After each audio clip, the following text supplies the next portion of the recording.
the constitutional monarchy in Britain. In the 1640s, there was civil war in Britain between the king and his supporters, the Cavaliers, and the Parliament and its supporters, the Roundheads. The king, Charles I, believed in the divine right of gods, and that means that he believed that he had the God-given right to rule and he doesn't have to hear or get approval of the Parliament. But it didn't work out, and civil war broke out between the two parties. In the battles of Marston, Moor and Naseby, when the king's army was defeated, Charles II was taken prisoner and executed.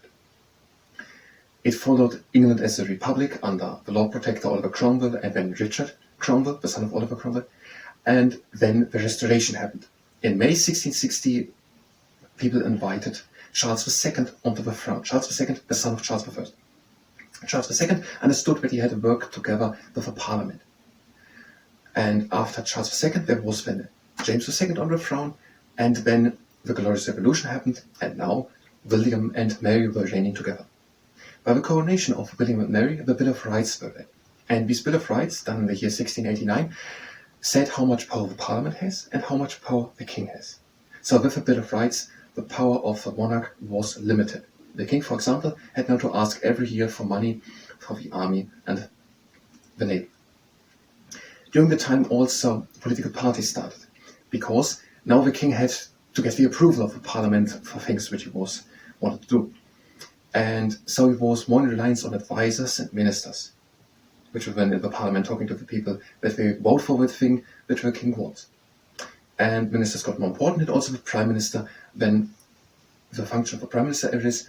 And the first one was Sir Robert Walpole, that was in 1721, was that. And he was the Prime Minister from 1721 until 1742.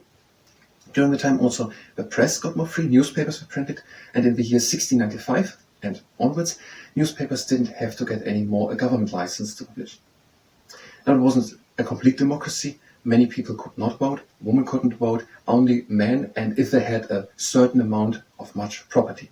So only very few people could vote. In some constituencies, small areas all over the country, the constituency, a small area in the country, where just a single wealthy family could vote. And these were then called pocket boroughs, and in other ones where almost no one could vote, rotten boroughs, they're called. And that is according to the Life in the UK test handbook on several pages, for example, 33.